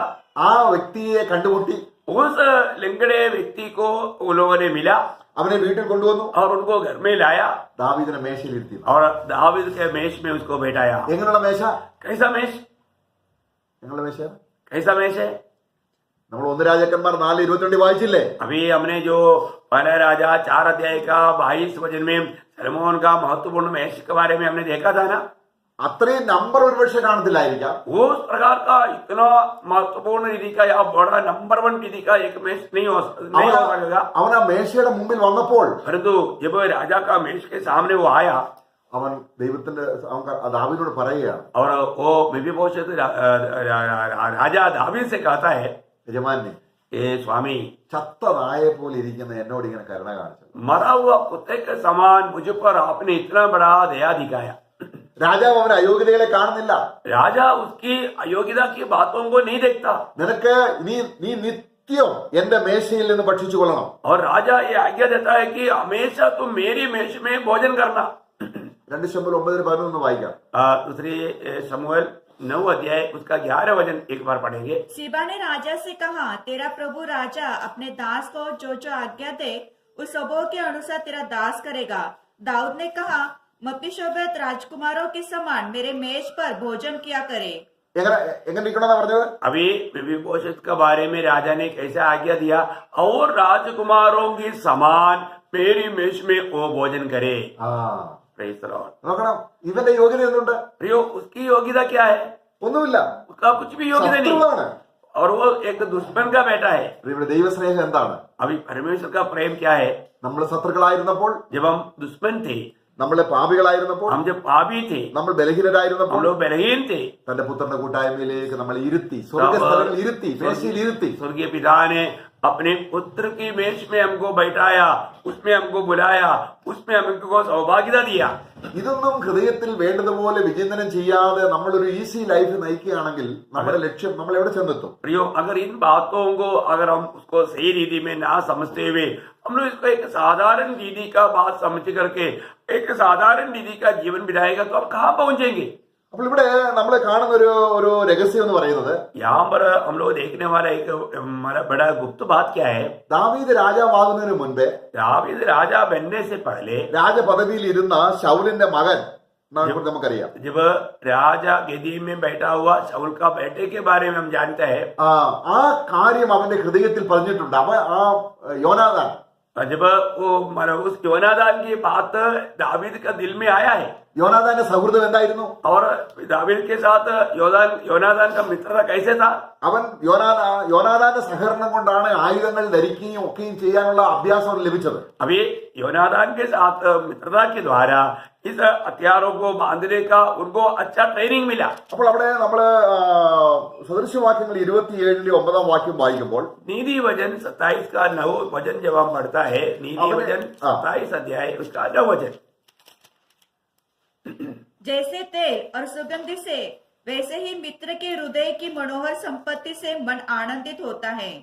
നമ്മൾ ദാവീദും യോനാഥാനും തമ്മിലുള്ള ഈ ബന്ധം ഇതുപോലെയായിരുന്നു. जब दावीद और योनादान के आपस का संबंध हमने अभी यहाँ पर जो पढ़ा हुआ नीति वचन 27 का 9 वचन के आधार का जैसा था. ഹൃദയാലോചനയുള്ള സ്നേഹിതന്റെ മാധുര്യം, मानो एक सच्चा हृदय की व्यक्ति का उनकी आलोचनाएं कितना मिठाई से और कितना आनंददायक है. അവൻ പലപ്പോഴും വീട്ടിൽ വരാൻ കഴിയാതെ ശൗൽ അവനെ ഓടിക്കുമ്പോൾ എല്ലാം യോനാഥാൻ അടുക്ക ചെന്ന് അവനെ ആശ്വസിപ്പിക്കുകയും, ഒരു സ്നേഹിതന്റെ എങ്ങനെയാണ് ഒരു സ്നേഹിതൻ? जब शाऊल दावीद के पीछे लगा हुआ था, उस समय में दावीद अपना घर में भी नहीं आ पाता था, लेकिन दावीद के पास योनादान आते थे और उनको सांत्वना देते थे.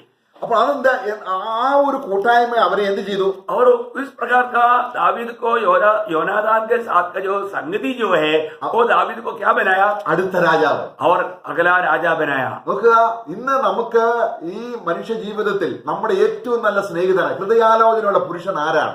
आज हमारे जीवन में हम उद्धार पाने के बाद में ये दुनिया की यात्रा में हमारे दिल का सबसे अच्छा मित्र कौन है? ആരാ? कौन है? കർത്താവ് നമുക്ക് ഇങ്ങനെയല്ലേ? प्रभु यीशु मसीह हमारे लिए ऐसे नहीं है क्या? നമ്മുടെ ഹൃദയ ദുഃഖം എല്ലാം പറഞ്ഞു കൊടുക്കാൻ, हमारा हृदय की वेदनाओं को बांटने के लिए നിങ്ങളുടെ സകല ചിന്താകുലവും എന്റെ മേലിട്ടുകൊള്ളുവീ. प्रभु का वचन कहता है कि तुम्हारे सारे चिंताएं मुझ पर छोड़ दो. ഹൃദയാലോചനയുള്ള പുരുഷനല്ലേ അവൻ? क्या हमारे हृदय की आलोचनाओं को जान करके बात करने वाला अच्छा मित्र नहीं क्या वो? പൗലോസ് തീമോഥെയോസിന് എഴുതുമ്പോൾ പറയുകയാണ്, നമ്മുടെ കർത്താവ് നിനക്ക് എല്ലാ നിലയിലും ബുദ്ധി നൽകും. अब पौलुस तीमुथियुस को लिखने के वक्त में कहता है कि तुम्हें हर एक बातों का ज्ञान प्रभु तुम्हें देगा. അപ്പോൾ അവിടെ ആ ഹൃദയാലോചനയുള്ള അവിടെ നമ്മൾ ആ മുകളിൽ വായിക്കുന്നുണ്ട്. और उसके ऊपर हम पढ़ता है जबकि अपने हृदय की आलोचना के बात पर അവിടെ അങ്ങനെ ഇല്ലാത്തൊരു വ്യക്തി, अगर इस प्रकार की आलोचना ना मिलने वाला एक व्यक्ति, ദാവീദിന് യോനാഥാനെ കിട്ടിയതുപോലെ जैसे दावीद को योनादान मिल गया, യേശുക്രിസ്തുവിനെ ഒരു വിശ്വാസിയെ കിട്ടുമ്പോൾ जब एक विश्वासी को जब प्रभु यीशु मसीह मिल जाता है, ഈ ഒരു അനുഭവത്തിലേക്ക് അവൻ രാജാവാകാനുള്ള പദവിയിലേക്ക് അവൻ എത്തിയിരിക്കുകയാണ്. ये अनुभव में या आने वाला समय में भविष्य में राजा बनने का एक अच्छा सौभाग्यता में वो पहुंच गया है. കാരണം രാജാവുമായിട്ടാണ് കൂട്ടായ്മ. क्योंकि वो राजा के साथ उनकी सौभाग्यता है. നമുക്ക് എത്ര ശ്രേഷ്ഠമാണ്! प्रियो, ये कितना अनमोल बात है. നമ്മൾ ഒന്നും ജ്ഞാനമില്ലാത്ത നമ്മളെ സർവജ്ഞാനിയായ രാജാവായ ക്രിസ്തുവുമായ ഒരു ഹൃദയാലോചന. അതുകൊണ്ട് എന്തു വന്നാലും ഓടി വരാൻ ദാവീദിനെ എപ്പോഴും ഓടി വരുവാൻ രാജപദവി ഇരിക്കുന്ന യോനാഥാനാണുള്ളത്. प्रियो, हम इतना दुर्बुद्धि है, हमारे पास कोई ज्ञान नहीं, परंतु हमारे पास इतना अधिक एक ज्ञान से भरा हुआ प्रभु है. यहाँ पर जैसा दावीद को उनकी आलोचना पाने के लिए राजकुमार के संगति, योनादान का संगति, उसको अगला राजा बनने के योग्य बनाया. അങ്ങനെ ഇല്ലാത്തവൻ, और ऐसा नहीं है तो 27-8 വാക്യം, സദൃശവാക്യങ്ങൾ 27-8. उसी नीति वचन 27 का 8 वचन, स्थान छोड़कर घूमने वाला मनुष्य उस चिड़िया के समान है जो घोंसला छोड़कर उड़ती फिरती है. നോക്കുക, ഒരു മനുഷ്യൻ ഒരു കൂട് വിട്ട് അലയുന്ന പക്ഷി, एक अपना घोंसला छोड़ करके इधर उधर घूमने वाला पक्षी, വീട് വിട്ട് അലയുന്ന മനുഷ്യൻ, और अपने घर छोड़ करके घूमने वाला मनुष्य, അലയുന്നുക. वो क्या करता है? घूमते रहता. നമ്മൾ പണ്ടങ്ങനല്ലായിരുന്നു. क्या हम लोगों का पहला दिशा अनुभव ऐसा नहीं था? ഇടയിലില്ലാത്ത ആടുകൾ, क्योंकि जो चरवाहा बिना मेमना, അകൃത്യഭാരം ചുമന്ന് ഭാരം ചുമന്ന് നടക്കുന്നവർ. हम लोग अपनी बुराइयों को अपने ऊपर लेकर के चलने वाला अवस्था. എന്നാൽ കർത്താവ് വിളിക്കുകയാണ്, परंतु प्रभु हमें बुलाता है, നിങ്ങൾ എന്റെ അടുക്കിലേക്ക് വരും. तुम लोग मेरे पास आओ. അധ്വാനിക്കുകയും ഭാരം ചുമക്കുകയും ചെയ്യുന്നവരെ. हे परिश्रम करने वालों, बोझ से दबे हुए लोगों, ഇന്ന് നമ്മൾ തന്നെ ആ ഭാരം ചുമക്കുന്നുവെങ്കിൽ ഈ രാജാവുമായിട്ടുള്ള ബന്ധമില്ല, അടുത്ത യുഗത്തിൽ രാജാവാകില്ല. പ്രിയമുള്ളവരെ, प्रियो, अगर आज भी हम अपनी बोझ को अपने ऊपर लेकर के हम चलता है तो एक बात जरूर पवित्र जन याद रखना, अगला युग में वो राजा कभी नहीं बनेगा. കാരണം യേശുക്രിസ്തുവിന്റെ ആ മഹത്വം നീ ഭക്ഷണത്തിൽ ഇരിക്കുമ്പോൾ രാജാവിന് മുമ്പിലാണ്. വചനവുമായിട്ട് ധ്യാനിക്കാനിരിക്കുമ്പോൾ ആരുമായിട്ടാണ് ഞാൻ കൂട്ടായ്മ പുലർത്തുന്നതെന്നുള്ള, ആരോടാണ് ഞാൻ സംസാരിക്കുന്നത്, എന്റെ സ്നേഹിതൻ ആരാണ്, എനിക്ക് ആഹാരം തരുന്ന ആരാണ്, ഈ കാര്യങ്ങളൊക്കെ നമ്മൾ ശരിക്കും ഒന്ന് അറിഞ്ഞാൽ നിന്നെ അവൻ ആരാക്കും? രാജാവാക്കും. प्रियो, हम जब भी संगति में आता है तो आपको ये जानना चाहिए मैं किसकी संगति में है, मैं राजा का संगति में है, मैं राज भोज के सामने है। वो बात को जान करके उसका श्रेष्ठ अनुभव में आप बना रहेगा, तभी आपको प्रभु अगले युग में राजा बना सकेगा। യേശു ക്രിസ്തുവുമായുള്ള സൗഹൃദം അവൻ നമുക്ക് ആലോചന തരും. हाँ, हमें प्रभु यीशु मसीह के साथ का जो सौभाग्यता जो है वो हमें प्रभु अपनी आलोचना देख करके हमें ले चलेगा, ദൈവത്തിന്റെ ആലോചന ശാശ്വതമാണ്. क्योंकि प्रभु की आलोचना हमेशा बना रहेगा। നമ്മള് 33-ാം സങ്കീർത്തനം വായിക്കുമ്പോൾ 33 भजन संहिता में हम पढ़ता है, ഇന്ന് നമ്മൾ അടുത്ത യുഗത്തിൽ രാജാവാണ് ഒരുപാട് കാര്യങ്ങൾ ഹൃദയ രഹസ്യങ്ങൾ അറിയണം ദൈവത്തിന്റെ ഹൃദയത്തിലെ. प्रियो, अगला युग में प्रभु के साथ राज्य करने के लिए आज के दिन में हम प्रभु की दिल की बातों को जान करके उसके अनुसार जीना है। നമ്മൾ 33-ന്റെ 11-ാം വാക്യം, उसका 11 वचन 33 का 11। यहोवा की युक्ति सर्वदा स्थिर रहेगी, उसके मन की कल्पनाएं पीढ़ी से पीढ़ी तक बनी रहेगी। നമുക്ക് അവന്റെ ആലോചന ശാശ്വതമാണ്. प्रियो, प्रभु का जो आलोचना है वो हमेशा स्थिर रहेगा। അതാണ് ഹൃദയാലോചനയുള്ളവൻ. അനേക ആലോചനകൾ നമ്മളെ കുറിച്ചുള്ളവൻ കർത്താവാണ്. प्रियो, हमारे बारे में प्रभु को बहुत सी आलोचनाएं हैं।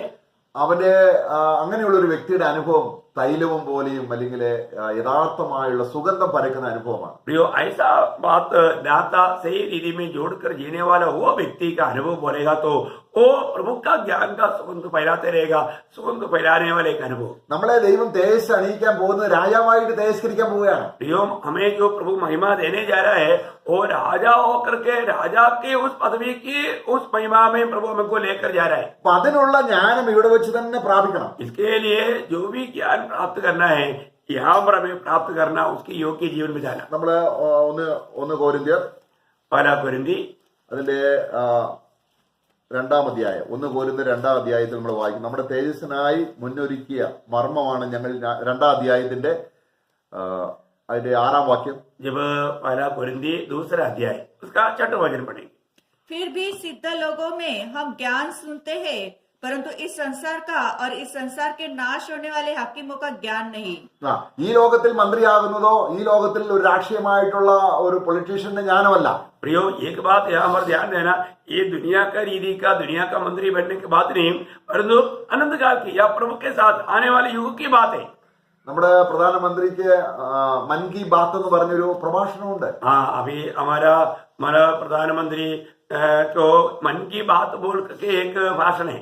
അതിങ്ങനെ കുറെ വാഗ്ദാനങ്ങൾ പറയുക അല്ലാതെ നമുക്കെന്ത് പ്രയോജനം? वो बहुत से ऐसे वायदा देगा, परंतु हमें क्या उसका उपयोग है? എന്നാൽ യേശു ക്രിസ്തുവുമായുള്ള സൗഹൃദം, परंतु प्रभु यीशु मसीह के साथ का संगति, അതിന്റെ 7-ാം വാക്യം, उसका 7 वचन, परंतु हम परमेश्वर का वह गुप्त ज्ञान भेद की रीति पर बताते हैं, जिसे परमेश्वर ने सनातन से हमारी महिमा के लिए ठहराया।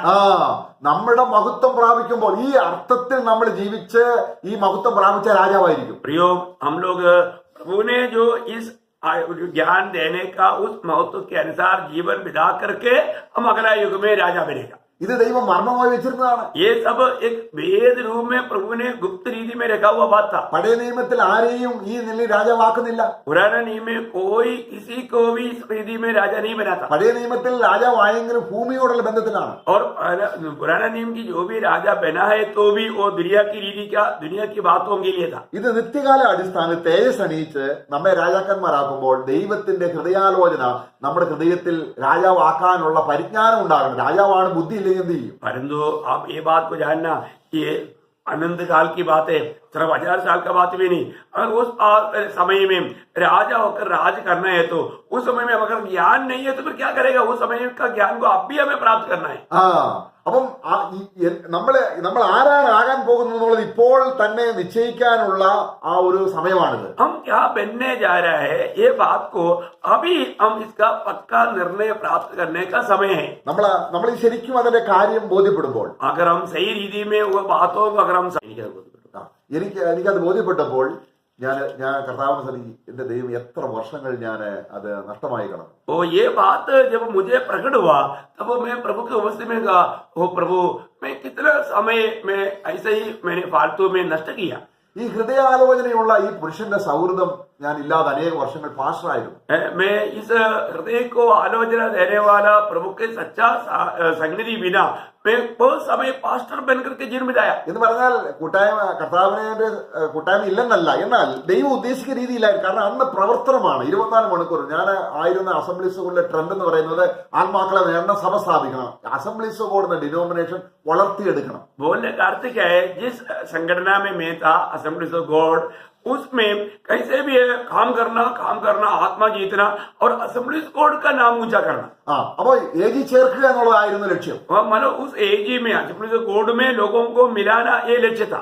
എനിക്ക് മുകളിലുള്ള ദൈവാസന്മാർ അതാണ് പറഞ്ഞു തന്നത്. और मेरे ऊपर जो भी अधिकारी वर्ग थे, जो प्रभु के दास लोग थे, उन्होंने वही बात मुझे बताया. എന്നാൽ അങ്ങനെ അല്ലെന്ന് കർത്താവിനോട് പറയുമായിരുന്നു. परंतु वैसा नहीं है कि प्रभु ने मुझे सिखाया. പക്ഷെ അതിനെ ശ്രദ്ധിക്കാതെ അലഞ്ഞു നടന്നു. परंतु मैं प्रभु की बातों पर ध्यान ना देते हुए मैं इसी प्रकार घूमते रहा. അപ്പൊ നമ്മൾ രാജാവാകണമെങ്കിൽ, परंतु हमें राजा बनना है तो ദൈവത്തിന്റേതായ ആലോചന, ഹൃദയാലോചന, परमेश्वर की जो आलोचना है, वो हृदय की दिल की बातें, തൈലത്തേക്കാൾ സുഗന്ധത്തെക്കാൾ ശ്രേഷ്ഠമായ ആ കൂട്ടായ്മ, उस सुगंध का तेल से बढ़कर के प्रभु के साथ का वो सौभाग्य था. നമുക്ക് സങ്കീർത്തനം 73 നമ്മൾ വായിക്കുന്നുണ്ട്. जब भजन संहिता 73 में हम एक भजन पढ़ता है, 24 വാക്യം, उसका 24 वचन. तू सम्मति देता हुआ मेरी अगुवाई करेगा और तब मेरी महिमा करके मुझको अपने पास रखेगा. നോക്കുക, എന്നെ തേജസ്സിലേക്ക് എടുക്കുന്നതിന് മുൻപേ, प्रियो, हमें उस महिमा में लेने से पहले, ദേവദാസൻ പറയുകയാണ്, എന്നെ തേജസ്കരിക്കുന്നതിന് മുൻപേ प्रभु का दास आसाफ कहता है कि मुझे महिमा देने से पहले നീ അനേക പ്രാവശ്യം എനിക്ക് ആലോചന തരുന്നു. നിന്റെ കൗൺസിൽ, നീ എനിക്ക് ആലോചന തരുന്നു. तो मुझे बहुत से बार संगति देता है, तुम्हारे साथ का एक सौभाग्यता देता है. അപ്പൊ നോക്കുക, ഈ കൗൺസിലിംഗ് കൂടാതെ അല്ലെങ്കിൽ ദൈവത്തിന്റെ ഹൃദയാലോചന സ്വീകരിക്കാതെ തേജസ് പ്രാപിച്ച് എങ്ങനെ ഇരിക്കും? प्रियो, अगर इस सौभाग्यता बिना, प्रभु की आलोचना प्राप्त करते बिना और हम महिमा पाए तो महिमा कैसे रहेगा? അങ്ങനെ ഒരു ബുദ്ധിയില്ലാത്ത ഒരു മനുഷ്യൻ രാജാവാക്കിയാൽ എങ്ങനെ ഇരിക്കും? अगर एक मूर्ख व्यक्ति को राजा बनाएगा तो वो राजा का अवस्था या राज्य का अवस्था क्या रहेगा? ഇന്ന് നമ്മൾ ഈ തേജസ്സിന്റെ പരിജ്ഞാനം, നമ്മുടെ ഹൃദയ പൗലോസ് പറയുന്നതാണ്, നമ്മുടെ കാരണം ക്രിസ്തുവിന്റെ മുഖത്തുള്ള തേജസ്സിന്റെ പരിജ്ഞാനം എന്റെ ഹൃദയത്തിൽ വിളങ്ങുന്നു. प्रियो, प्रभु यीशु मसीह की चेहरा का वो प्रकाश का वो ज्ञान का महत्व मेरे दिल में प्रकाशित होता है. ऐसा प्रभु का दास पौलुस गवाही देता है. കർത്താവ് കഴിഞ്ഞ അടുത്ത രാജാവ് പുള്ളിയായിരിക്കും. क्योंकि प्रभु के बाद का अगला महान राजा मैं आशा करता हूँ कि पौलुस रहेगा. അത് പറയാണ്, पौलुस कहता है, ഞാൻ പരിജ്ഞാനമുള്ളവനാണ്. मैं एक सच्चा ज्ञानी है. ആരെ കുറിച്ച്? किसके बारे में? മഹാരാജാവിനെ കുറിച്ച്. महाराजा के बारे में. അതുകൊണ്ട് ഞാൻ എന്ത് ചെയ്യുന്നു? ഞാൻ നേടിയതെല്ലാം നഷ്ടമായിട്ട് കാണും. इसलिए उस ज्ञान की उत्तमता के कारण मैंने दुनिया की जो बात जो जीता था वो सब कुछ मैंने हानि करके कचरा करके मैंने समझता हूँ. ഈ യേശുവിന്റെ പിന്നാലെ പോയാൽ ഇവിടെ അല്പവും കഷ്ടവും പ്രയാസവും ഒക്കെ ഉണ്ട് അല്പനേരത്തിൽ. പക്ഷെങ്കിൽ അടുത്ത യുഗത്തിൽ ഞാൻ രാജാവാണെന്ന് ഉള്ള വിഷയം പൗലോസിന് ഗ്രഹിച്ചപ്പോൾ അവനെ എന്താ അത് പറയുന്നത്, അവന് ലഹരി പിടിച്ചതുപോലായി. प्रियो, इस छोटा सा जीवन में ये दुनिया की बातों को देखकर प्रभु के पीछे चलेगा तो प्रभु की महिमा को, प्रभु का उस के ज्ञान को जब मिला वो एकदम पागल जैसा बन गया. बोलेगा तो उसका महत्व जान करके वो इतना उसमें आनंद से भर गया. അപ്പൊ നീതിയുടെ വചനം സംബന്ധിച്ച് और वो धर्म की वचन के संबंध में അവരാരാണ്? वो कौन है? ബോധമില്ലാത്തവരാണ്. वो लोग एकदम उसको समझ नहीं. നമുക്ക് ദൈവത്തിന്റെ ആത്മാവ് നീതിബോധം തരികയാണ്. परंतु परमेश्वर की आत्मा ने हमको उस धर्म की ज्ञान देता है. ഇന്ന് നമ്മൾ നീതി വെളിപ്പെടുന്നെങ്കിൽ आज हमारे में उस धार्मिकता प्रकट होता है तो അടുത്ത വർഷത്തിൽ അടുത്ത യുഗത്തിൽ കാരണം സിംഹാസനത്തിൽ ഇരിക്കുന്ന നീതിയുള്ള രാജാവാണ്. अगले युग में आप राजा बनकर रहेगा, क्योंकि जो राजा बनकर रहने वाला वो धर्म की राजा है. അപ്പൊ സിംഹാസനത്തിൽ അവൻ യേശുക്രിസ്തുവിന്റെ സിംഹാസനം നമ്മൾ നേരത്തെ വായിച്ചു. അവന്റെ സിംഹാസനം, അവന്റെ രാജ്യത്വം, അവന്റെ ചെങ്കോൽ എല്ലാം നീതിയാണ്. हमने पहले भी देखा प्रभु यीशु मसीह का राज और राज सिंहासन और राजदंड ये सब कुछ धर्म का है. അപ്പോൾ അവനോട് കൂടിയുള്ള സഹരാജാക്കന്മാരുടെയും സിംഹാസനവും അധികാരവും കിരീടവും എല്ലാം അങ്ങനെ തന്നെയാണ്. उसका मतलब उनके साथ का सहकर भी राजाओं का भी सिंहासन, अधिकार, राजदंड सब वैसा ही है. നമുക്കൊരു വാക്യം കൂടെ വായിക്കാം. और एक वचन पढ़ेंगे. ഏതെങ്കിലും ഒരു രാജാവ് തന്റെ രാജ്യസിംഹാസനം ഒരു ദുഷ്ടനെ ആക്കിയാൽ അവസാനം സിംഹാസനം ധരിച്ചു കളയും. अगर कोई भी अगर राजा कोई दुष्ट को राजा बनाएगा तो आखिर में वो व्यक्ति क्या करेगा? वो राज सिंहासन को ही पलटी कर देगी.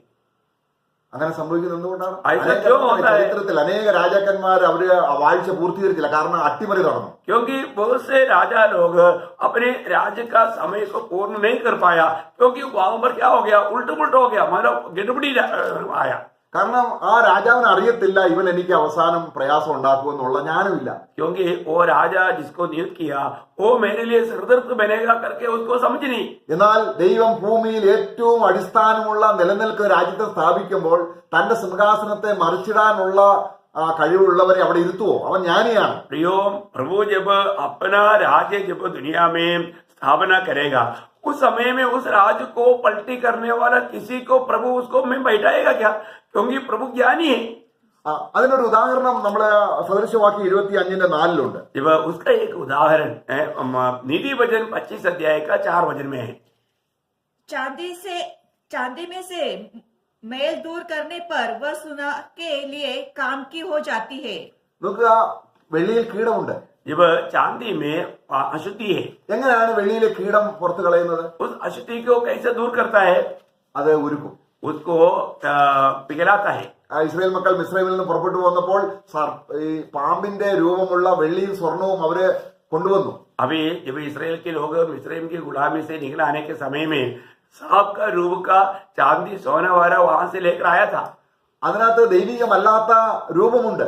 उसमें जो परमेश्वर का नहीं उस प्रकार का रूप की बात है. അത് കൊണ്ടുവരാൻ പറഞ്ഞത് സമാഗമന കൂടാരം പണിയാൻ വേണ്ടിയാണ്. क्योंकि वो लेने के लिए इसलिए प्रभु ने कहा कि मिला वाला तंबू को तैयार करने के लिए. അതിനെങ്ങനെ ശുദ്ധീകരിച്ചു? और उसको कैसे शुद्ध किया? അത് തീയിലിട്ടു. उसको आग में डाला, അതിന്റെ രൂപം മാറി. उसका रूप बदल गया. അതിനെ അതിന്റെ ആ ശില്പി ചെയ്യുന്ന വ്യക്തിക്ക് ഇഷ്ടമുള്ള രീതിയിൽ ആക്കി തീർക്കാൻ രീതിയിൽ അത് ലായനി പോലായി. जैसा सोना चाहता है वैसा बनाने के लिए उसको एक पानी की नाई तो बनाया. അത് അതിലെ കീടങ്ങളെല്ലാം മാറി. उनका सारे अशुद्धि दूर हो गया. ആ പ്രവൃത്തിയെ ഏതിനോടാണ് ഉപമിക്കുന്നത്? और उस काम को किस बात से यहाँ पर तुलना करता है? അടുത്ത വാക്യം നമ്മൾ 25:4 നമ്മൾ വായിച്ചില്ലേ? हाँ, उसका 25 का 4 में पढ़ा था. उसके आगे राजा के सामने से दुष्टों को निकाल देने पर उसकी गद्दी धर्म के कारण स्थिर होगी. അപ്പൊ യേശുവിന്റെ സിംഹാസനം എന്നെ നമ്മൾ വായിച്ചു. നമ്മൾ എബ്രായ ലേഖനം അതിന്റെ 1-ാം അധ്യായത്തിൽ വായിച്ചു. പുത്രനോടോ ദൈവമേ നിന്റെ സിംഹാസനം അപ്പൊ എന്നുവന്നേക്കുള്ള സിംഹാസനം സ്ഥാപിക്കണമെങ്കിൽ തന്റെ സിംഹാസനത്തോട് ചേർന്ന് നിൽക്കുന്ന ഏതെങ്കിലും അനീതിയുള്ള ഒരു മനുഷ്യനെ അവിടെ വരുത്തിട്ടില്ല. प्रियो, हम लोगों ने इब्रानियों का पत्री 1 अध्याय का 8 वचन में भी हमने पढ़ा था कि हे परमेश्वर तेरा सिंहासन हमेशा हमेशा का है, वो स्थिर रहेगा. और स्थिर रहने वाला सिंहासन को खड़ा करना है तो वहां पर कोई दुष्टों को प्रभु अपनी सहभागिता में लेकर नहीं आएगा. അപ്പൊ നമ്മുടെ ജീവിതത്തിൽ നമ്മൾ വിശ്വാസികളായെങ്കിലും നമ്മുടെ ഹൃദയത്തിൽ ഒരുപാട് ചതിയും തന്നെത്താൻ വഞ്ചിക്കുന്ന ദൈവത്തിന് ഇഷ്ടമില്ലാത്ത പല കാര്യങ്ങളും ഉണ്ട്. प्रियो, हर एक पवित्र लोग इसको गौर से समझे.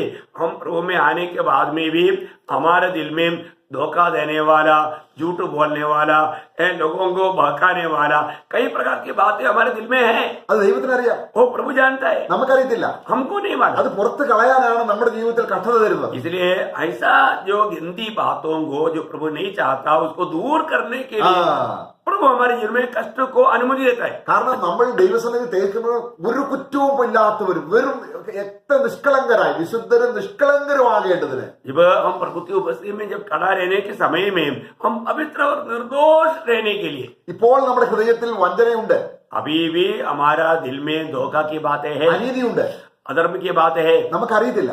हम नहीं जानते, കർത്താവിനറിയാം. परंतु प्रभु जानते അത് हैं. നമ്മളെ ഒന്ന് അറിയിക്കാൻ വേണ്ടിയാണ്. प्रभु उन बातों को हमें समझाने के लिए നമ്മൾ ആവർത്തന പുസ്തകം 6-ാം അധ്യായത്തിൽ പറയുന്നത് ഞാൻ നിന്നെ വിശപ്പിക്കുകയും നിന്റെ ഹൃദയത്തിൽ ഇരിക്കുന്ന എന്തെന്നറിയുകയും ചെയ്യാൻ വിശപ്പിക്കും. हम व्यवस्था विवरण की 8 अध्याय का 2 वचन में हम पढ़ता है कि तुम्हारे दिल में क्या है करके देखने के लिए तुमको ये भूख की अवस्था, दरिद्रता की अवस्था दिया. നമ്മൾ നല്ല ശാന്ത സ്വഭാവമൊക്കെയാണ്, हम लोग बहुत शांत स्वभाव का है, പക്ഷേ വിശപ്പ് വന്നു കഴിഞ്ഞാൽ परंतु भूख आने के बाद നമ്മള് ഇതിലൊക്കെ പറയാൻ തുടങ്ങും. हम लोग थोड़ा कुड़कुड़ाने लगता है, നമ്മുടെ ഹൃദയത്തിൽ ഇരിക്കുന്ന വെളി വരും. क्योंकि हमारे हृदय में जो है वो बाहर आएगा. അപ്പൊ എന്തിനാണ് ഇസ്രായേൽ മക്കളെ ദൈവം വിശപ്പ് കൊടുത്തത്? क्यों प्रभु ने इसराइल के लोगों को भूख दिया? ഇന്ന കാര്യങ്ങൾ അവരുടെ ഹൃദയത്തിലുണ്ടെന്ന് അവർക്ക് അറിയത്തില്ല. क्योंकि कुछ ऐसे कुछ परमेश्वर ना चाहने वाला कुछ गलत बातें उनका दिल में है करके उनको मालूम नहीं. 10 പ്രാവശ്യം ഈ ഇസ്രായേൽ മക്കൾ ദൈവത്തോട് പുറപുറത്തി എല്ലാ ആഹാരം സംബന്ധിച്ചും വെള്ളം സംബന്ധിച്ചൊക്കെയുള്ള വിഷയത്തിലാണ്. आपको मालूम है प्रभु गवाही दिया 10 बार तुम लोगों ने मेरी परीक्षा लिया, क्योंकि वो अभी बात किस लिए ये खाने पीने की बातों पर था. അവരുടെ ഹൃദയത്തിൽ ഇരിക്കുന്ന ഇതൊക്കെയാണെന്ന് അത് അറിഞ്ഞ് താഴ്ത്തി ദൈവത്തിന്റെ അടുക്കൽ വരാൻ അവര് ഉള്ള സാഹചര്യത്തിന് വേണ്ടിയാണ്. और प्रियो, उनका दिल में ऐसे से बात है, ये बात वो लोग जाने और अपने आप को नम्र और दीन करे और प्रभु के निकट आए।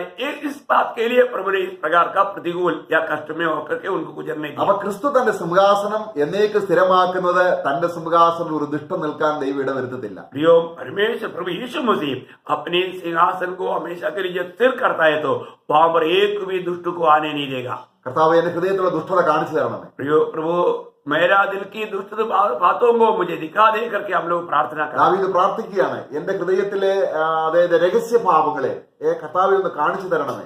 दावीद ने प्रभु से प्रार्थना किया, प्रभु मेरा गुप्त पापों से भी मुझको दिखा दे और उससे भी मुझे छुटकारा दे। ഇങ്ങനെ നമ്മളിൽ വെളിപ്പെടുമ്പോൾ, प्रियो, जब ये सच्चाई के बाद हमें जो प्रकाश करके मिलता है, നമ്മളിൽ എന്തെങ്കിലും ഉള്ള അശുദ്ധി വെളിപ്പെടുമ്പോൾ, और किसी प्रकार का भी कोई गंदगी या अशुद्धि जब प्रभु हमें दिखाता है, കർത്താവ് അത് എടുത്ത് ദൂരെ കളയും. प्रियो हमें प्रभु से विनती करके उसको दूर करने के लिए विनती करना, और प्रभु उसको दूर करेगा। ഇങ്ങനെ അനേക പ്രാവശ്യം നമ്മളെ കർത്താവ് ഇടപെട്ട് നമ്മളെ ശുദ്ധീകരിച്ച് ഒരു പൊന്നുപോലെ, വിലയേറിയ പൊന്നുപോലെ നമ്മള് രാജാവായി തീരുക. इसी रीति में प्रभु बार बार हमारे जीवन में ये बात को प्रकाशित करके, शुद्ध करके हमें अगला युग के लिए राजा होकर के तैयार करता है। കർത്താവിന് നമ്മളെ കുറിച്ച് ഉദ്ദേശം അതാണ്. प्रियो, प्रभु का हमारे बारे में महान उद्देश्य वही है। തന്നെ സ്നേഹിക്കുന്നവർക്ക് അവൻ ഒരിക്കലും ഒരു കണ്ണ് കണ്ടിട്ടില്ല, ഒരു ചെവി കേട്ടിട്ടില്ല, ആരുടെ തോന്നിയിട്ടുമില്ല. प्रभु का प्रेम करने वालों के लिए प्रभु ने तैयार किया वो बात किसी की आंखों में देखा नहीं, किसके चित्त में चढ़ा नहीं, किसी की भावना में आया नहीं, എന്നാൽ ദൈവത്തിന്റെ ആത്മാവ് അത് വെളിപ്പെടുത്തിയിരിക്കുന്നു. परंतु प्रभु की आत्मा ने ये बात को प्रकट करके दिया। ദൈവത്തിന് നമ്മളെ കുറിച്ചുള്ള ലക്ഷ്യം അതാണ്. प्रियो, प्रभु का हमारे बारे में उद्देश्य वही है। നമ്മള് ശരിയാണ്, നമ്മൾ വിശ്വാസികളാണ്, हम जरूर विश्वासी लोग हैं, നമ്മൾ ക്രിസ്ത്യാനികളാണ്, हम मसीह लोग हैं, നമ്മൾ സഹോദരന്മാരാണ്, हम भाई लोग हैं, നമ്മൾ സഭയാണ്. हम लोग मंडली है, എന്നാൽ ദൈവത്തിന്റെ പരമോദ്ദേശം, परंतु परमेश्वर का सबसे महत्वपूर्ण हमारे प्रति उद्देश्य जो है, ദാവീദ് തന്റെ ജീവിതകാലത്ത് തന്റെ മക്കളെ എല്ലാം മന്ത്രിമാരാക്കിയതുപോലെ दावीद अपने जीवन में अपने बच्चों को मंत्री बनाया, वैसे നമ്മുടെ സ്വർഗീയ പിതാവ് തന്റെ പുത്രമുഖാന്തരം നമ്മളെ സഹരാജാക്കന്മാരാക്കാനാണ് ആഗ്രഹിക്കുന്നത്. हमारा स्वर्गीय पिता अपने पुत्र के द्वारा पुत्र के साथ सग राजा होकर के हमेशा रहने के लिए पिता चाहता है। Praise the lord. Praise the lord. നമുക്കതിനായിട്ട് ഒരുങ്ങാം. हम उसके लिए हम अपने आप को तैयार करें, കർത്താവ് നമ്മെ അതിനായി സഹായിക്കട്ടെ. प्रभु उसके लिए हम सबको सहायता करे, प्रभु का अनुग्रह हम सबके साथ हो। आमीन। ആമേൻ.